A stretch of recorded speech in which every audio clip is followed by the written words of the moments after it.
What's up gamers, Cryptico here, and welcome back to Lowering the Mark, a show where I analyze the current and former world records of Mario Kart 8 Deluxe time trial runs to see how these records get faster over time. We'll look at elements such as the loadout, racing lines, and mushroom usage to better understand what's bringing these times down.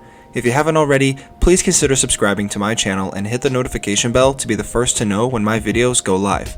Welcome to Season 8. Hope you're all ready for the next wave of episodes because it starts right now. This season, we'll be reviewing the alternate CC of courses I covered in Season 4, so be sure to be there every Monday at 11 AM Central Time as we progress through this season. Shout out to everyone that's kept this series relevant. Let's kick off another season. For today's episode, we're dipping back into the Star Cup for another highly requested episode from the comments, Sunshine Airport at 200cc. On April 30th, 2017, the world record for this run was set at 1 minute 30.517 seconds by the French player Mathieu. A few months ago, on January 25th, 2022, we saw the world record brought down to 1 minute 28.197 seconds by none other than Alberto. That's a 2.3 second improvement between records and a 2.5% faster time. Our former world record holder Mathieu has broken 61 world records across 20 unique runs and has spent just over 50 days holding at least one world record. Our current world record holder Alberto is nearing 800 world records broken across almost 69 unique runs, and his reign of holding at least one world record is now up to over 1,400 days. Pretty easy to keep that alive with his now 38 current world records. At pre-release, the world record for this course was just over 133, and it quickly got into the 130s within the first few weeks of release, mostly thanks to Mathieu and Cinda. Tenths were dropping pretty quickly, and about a month later, American player Carson went 129 for the first time. After that second break, players Demon, Ryan5, and Unreal got into it towards the end of 2017, which ended with Ryan5's 129.6 that stood as the world record for 135 days. Unreal came back and beat it in 2018 and kicked off a little duel between Demon and Alberto, who had just started running the course. After a little contesting from Demon, this course was all Alberto. 13 of the next 15 world records were his, and that streak would end with the first 128 ever. Now into 2019, Somen joined the fun and put together a string of pretty impressive world records himself before Alberto caught back up and dueled with him for a bit. Pretty much a one-sided duel post-September of 2020, as Alberto would drop 15 consecutive world records to get down to a 128.1, and in total, the record was broken 81 times by 15 different players. These loadouts are more well-matched than I would have expected. Mathieu goes with the combo of Donkey Kong driving the Blue Falcon with the Azure Rollers and the Super Glider. Alberto also picks Donkey Kong but drives the Wild Wiggler with the Azure Rollers and the Cloud Glider. Right off the bat, we see that Mathieu has the higher top speed, though not by much, and it's the only stat he leads Alberto on. He, on the other hand, is rocking with slightly higher acceleration, handling, grip, and mini-turbo stats for the more than slightly better loadout overall. Not much time separates these two world records, so Alberto had to go with kart parts that gave him any edge whatsoever, and it certainly paid off for him. I've always liked Sunshine Airport. I've said it's a perfect balance of a legit racetrack and one that embodies the chaotic spirit of Mario Kart. At 200cc, it's also an oddly satisfying ride throughout the course at world record pace. Let's have a look.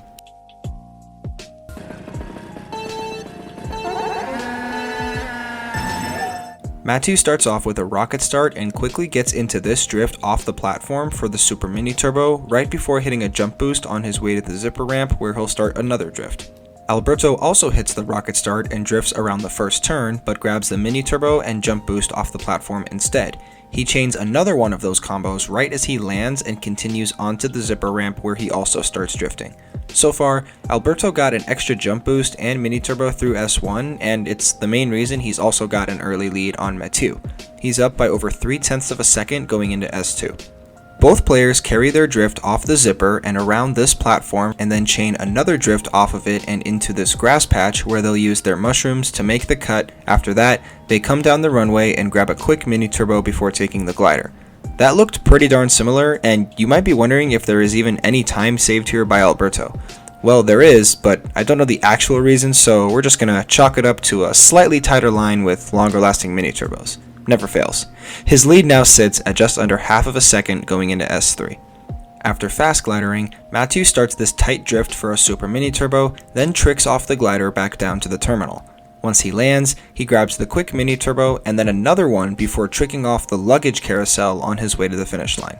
Alberto fast gliders his way across the gap and then starts to charge up this ultra mini turbo and then chains a mini turbo into a motion glider across this final gap. Once he lands, he's able to charge up the 2 quick mini turbos around the last turns, followed by a carousel jump boost to close out the lap. At a glance, that didn't look too different, although Alberto had a few modernized strats up his sleeve which allowed him to take the lead over the course of that lap. He's up on Matthew by just under 0.8 of a second after lap 1. Matthew starts off S1 the same way he did on lap 1. Drift off the ramp for the super mini turbo and hit a jump boost here before drifting onto the zipper ramp. Alberto changes it up a little. He still gets his mini turbo and jump boost off the platform, but he only gets the second jump boost this time around, after which he drifts onto the zipper ramp. For whatever reason, his lead gained through S1 isn't as much as it was on lap 1, but regardless, he's still ahead by Matthew by over a second at the end of S1. Through S2, we see both racers stick to the same strats by getting their super mini turbo off the zipper drift and then chain that with their mushroom cut through this grass patch, resulting in another super mini turbo. To close it out, they get their quick mini turbo around this turn and make their way to the glider ramp. Pretty basic stuff here, and I'm definitely glossing over it, but Alberto is actually hitting this section on a considerably better line than Matthew, which is really the main reason why he continues to build his lead throughout lap 2. A lead that now sits at 1.3 seconds at the end of S2. Matthew fast gliders his way onto this platform and grabs the same super mini turbo before tricking off the glider as he flies on down to the terminal. Around the final turn, he sticks with the 2 mini turbos and carousel jump boost to close out the lap. Now stay with me here because I'm only doing this once.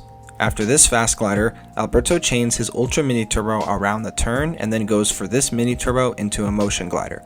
As a reminder, that means releasing the mini turbo after going off the glider and quickly flicking to motion controls and tilting the controller in such a way that he gets better air handling and speed throughout the flight. Once he lands, he'll only grab the first mini turbo and then a jump boost to close out the lap. Through 2 laps, we now see why Alberto has continued to build his lead.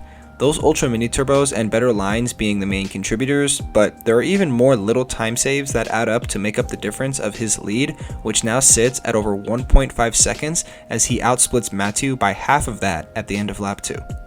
Matthew's lap 3 starts off with his same super mini turbo off the platform and then grabs his jump boost before drifting off the zipper ramp into another super mini turbo. At that point, he chains another one through the grass with the help of a mushroom before taking off on the glider. Once he's up there, he'll get his super mini turbo around the turn and then trick off the glider one last time before chaining his final 2 mini turbos and a jump boost together as he crosses the finish line. Alberto sticks with his lap 2 approach early on and grabs his mini turbo and jump boost off the platform before chaining another jump boost to that. He'll drift off the zipper ramp and use his last mushroom to make this cut before heading on to the glider ramp.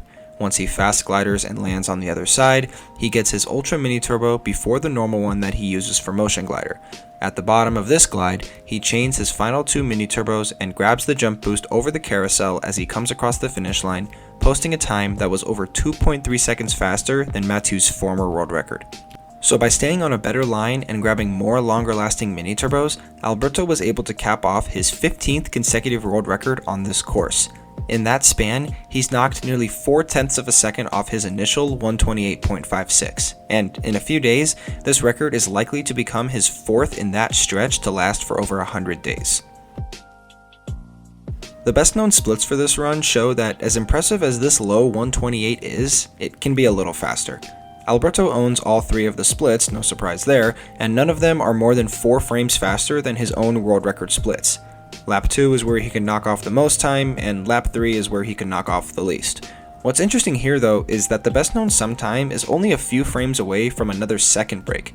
Everyone once thought 129 was a stretch, and now we can theoretically see a 127, though it's going to be a while before that happens, and it wouldn't be by anyone else other than the Spanish legend himself. The worldwide top 10 consists of 6 national and 4 continental record holders. At the top is Alberto, a few tenths back is American record holder Technical, and rounding out the top 3 is Army. The 4 and 5 spots belong to Soman and Vincent, and 6th on this board is Noah. In a tie for 7th, we have Ronnie and Rai, and just 3/100ths of a second behind them at the bottom is Oceanic record holder Panda and Belgian record holder Thomas. A near 2/10th lead over the next fastest competitor is a pretty decent lead, although Tech has been on a mission to climb as many boards as possible, so we shouldn't rule him out as the future record holder on this course. At the same time, it's literally Alberto at the top, so maybe not. That's all for episode 71 and the start of season 8. We've got a pretty good lineup of courses to cover this time around, so be sure to stay tuned these next 2 months. If you enjoyed this video, like and share it with your friends and comment on which course you'd like me to analyze next. Don't forget to subscribe, and I'll see you guys in the next one.